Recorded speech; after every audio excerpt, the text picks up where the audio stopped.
Hello and welcome to the TigerCreate 2.0 tutorial series. This is tutorial number 3. It's about parent-child relationships. First, open the demo scene you downloaded for this tutorial. It's a nice scene of the country, but now we need a kind of tractor to do all the work. Switch to the project navigator, unfold the image folder, make the images a little bit bigger so we see them better, and drag the tractor body in. It's behind the barn, so I go to the object settings and make the local order a little bit bigger, so now it's in front of all the other objects. I move the tractor body outside of the scene so I can better work on the tractor. Now I need some tires. I get this wheel here and drag it at the correct position, at the back position. Local order should be higher than the body. And I zoom in to better place the wheel. This looks fine to me. Now I need a smaller wheel. I can just copy and paste this or duplicate this one. And it's too big for the front, so I name this one tractor wheel back and the other one I name tractor wheel front and scale it down to 60%. That should just fit in here. Looks good. Our tractor almost looks good now, but if I move the body, the wheels stay where they are. So I undo the movement. What we have to do now is put the wheels as child elements inside of the body. That's the parent then. For this we go to the scene navigator and I make it a little bit bigger here. And I just take these wheels and drag them into the tractor. I fold it out. You see both wheels are now children of the parent element. If you now drag around the parent element, the wheels are moving with it. That's what we want to have. Of course, you can use these wheels and drag them out again, unparent them, and they stay at the same position, and then I drag them in again. So you can work with parents and child elements. I zoom out a little bit to see the complete scene. Move the tractor down here. And now he should drive in. So I add an animation with a plus sign and call it drive in. I switch to record mode, record this position here at frame 0 and set another key, and for that key I want to remember the end position. If you scrub now, you see what's going on. I click on the start checkbox, so when the scene starts, the animation should start too. I switch to preview mode using Command P, and you see the tractor drives in, but really fast. It's a tractor driver from hell. It's too fast for me. So the loop time will go to 3 seconds. Let's check it again. It's better now. We have to make the wheels turn, otherwise it looks kind of strange. It's weird. I select the back wheel, add a new animation, rotate back wheel, And it takes 3 seconds for the tractor to move in, so this wheel needs to rotate for 3 seconds. I take a loop time of 2 seconds and 1.5 loops. Altogether this makes 3 seconds, and this wheel here rotates 1.5 times. Now I have to define the rotation. I set keys in thirds, and I say the first rotation should be from 0 degrees to 240, because it's turning counterclockwise. Undo. Here 0 is fine. At the first key I want to have 240 degrees. And at the next key I want to have 120 degrees. And then back to 0 again. Watch it. It rotates counterclockwise.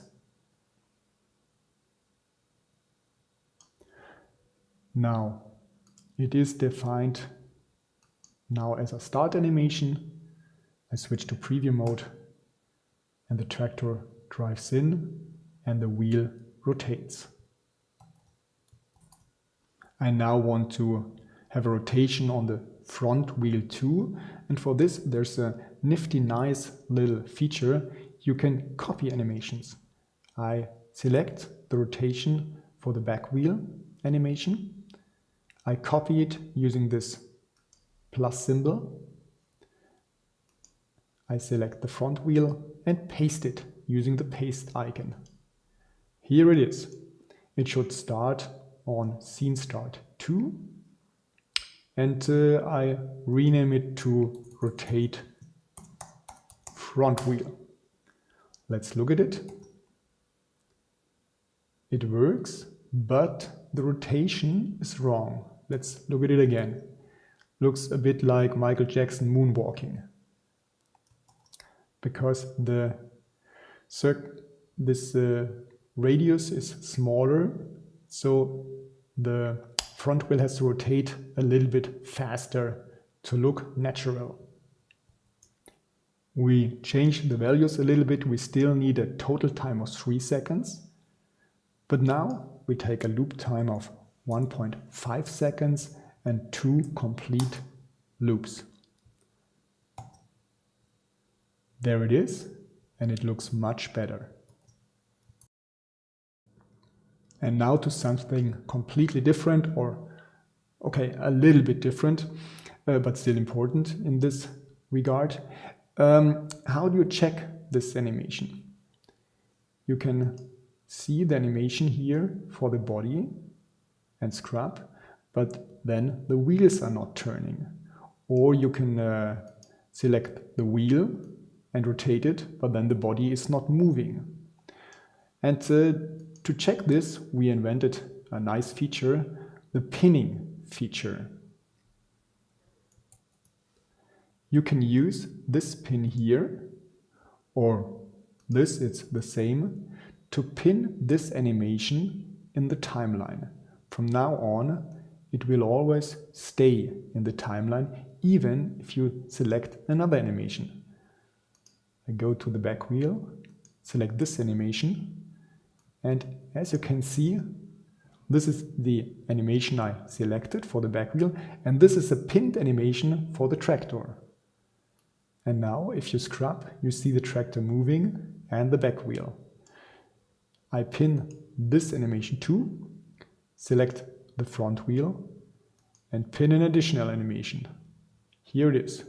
Now we have 3 animations, all 3 animations are pinned, and if you now scrub, you see that all 3 animations are moving, are played. The timing is different, of course. Here in the front wheel, you have a loop time of 1.5 seconds. So if you scrub to the end, 1.5 seconds are gone. Here, the drive-in tractor needs 3 seconds till the end of the animation. So the scrubber shows, okay, 1.5 seconds in this animation is here. You can select the animation in the list of all the pinned animations, just click on it and this one gets to be the active animation on top. And now you see, you select this one here, and it's all 3 seconds, and the front wheel is already in the second rotation. But it ends correctly here together with the body. And this one is correct too, because if you remember, for the back wheel we defined 1.5 rotation till the end. So if I screw up the main animation, you look at the last one, it has now 1.5. And that's it. That's very useful, this feature, the pinning feature, if you want to work with complex animation, for example, a character with legs and arms that should have a walking cycle. To handle all these pinned animations, we created a nice workflow. You can create a pinning group.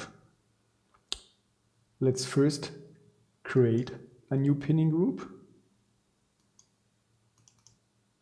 Call it Tractor. And now let's say this is part of the pinning group. And the wheel here, the front wheel, should be part of the pinning group too. And now the back wheel should be part of this pinning group too, of course. Now all 3 animations are in the pinning group. And here you see the pinning actions. We have this pinning group here, Tractor. I say unpin all animations. Everything is unpinned. If I deselect this animation, nothing is selected.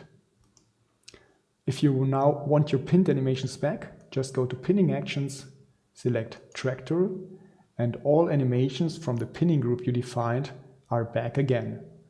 This is perfect if you have multiple complex animations in a scene, for example a tractor, a farmer that is walking, and a cow in the background that is jumping around, or birds that are flying.